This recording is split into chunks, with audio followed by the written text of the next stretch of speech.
नमस्कार, recipes with तारामध्ये तुमच्या सर्वांचं स्वागत आहे. तर आज आपण ना हिवाळा स्पेशल असं बहुगुणी याचं कुळत्याचं सूप बनवणार आहे. त्याला काही ठिकाणी हुलगे पण म्हणतात. आणि तुम्ही माझ्या चॅनलला सबस्क्राईब नसेल केलं तर प्लीज सबस्क्राईब करा. चला तर सुरुवात करू रेसिपीला. आपण सुरुवात करू. मी इथे कढईमध्ये 2 चमचे तेल गरम करून घेतलं. त्यामध्ये 1 चमचा जिरं घातले. जिरं पण आता छान असे फुलले का आपण इथे ना हिरवी मिरची, आलं आणि लसूण याचा ठेचा करून घेतला. 2 हिरव्या मिरच्या घेतल्या, 5-6 लसणाच्या पाकळ्या आणि एकदम छोटासा थोडं आल्याचा तुकडा घेतला आणि त्याचा ठेचा केला. तो आता आपल्याला फोडणीमध्ये घालून घ्यायचा आहे. तिखट आपल्या आवडीनुसार आपण कमी जास्त करू शकतो. आणि थोडं परतून घ्यायचं.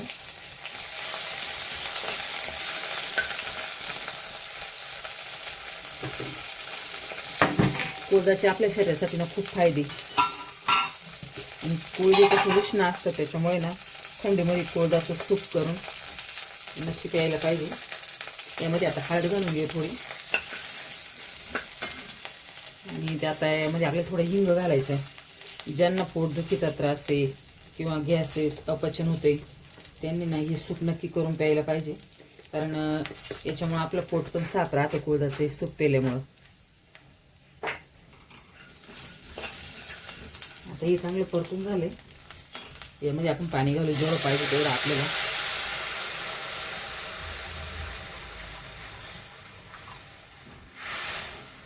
पाणी चांगली उकळी येऊन दे. आता यामध्ये चवीनुसार मीठ घालायचे.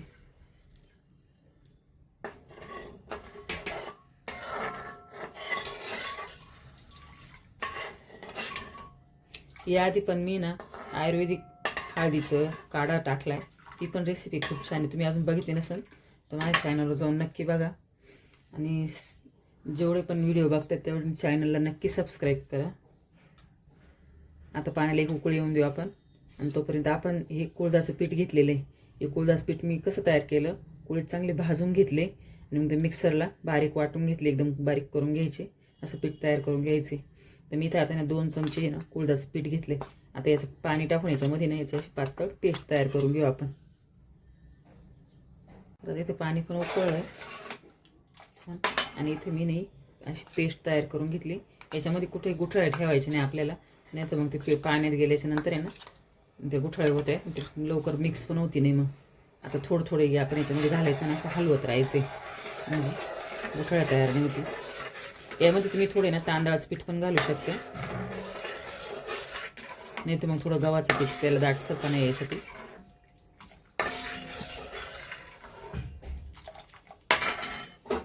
थोडं वाटीतून थोडं पाणी टाकून घालून घेऊ.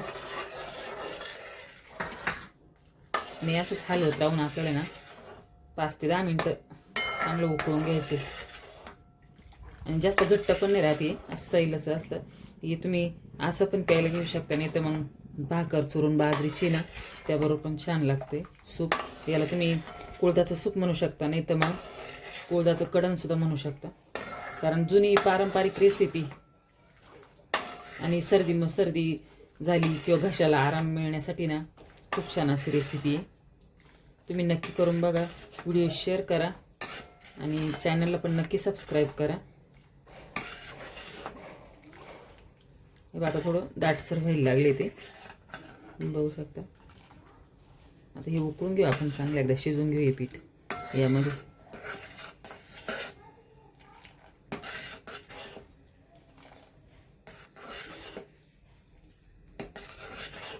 जास्त घट्ट पण नाही करायचं. इतकं टेस्टी लागते नाही प्यायला.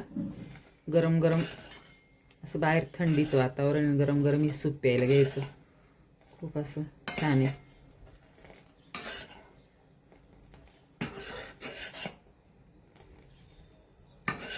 तर आपलं सूप आहे ना आता उकळी पण आली आणि शिजलं पण पीठ त्याच्यामध्ये छान असं. आणि आपण त्यामध्ये लसूण, आलं आणि हिरवी मिरची टाकली, त्याचा पण इतका छान असा फ्लेवर येतोय ना.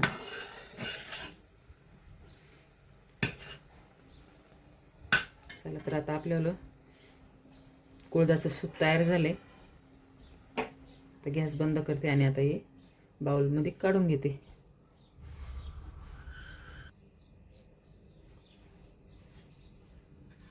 तर आता आपण हे ना बाउलमध्ये काढून घेऊ.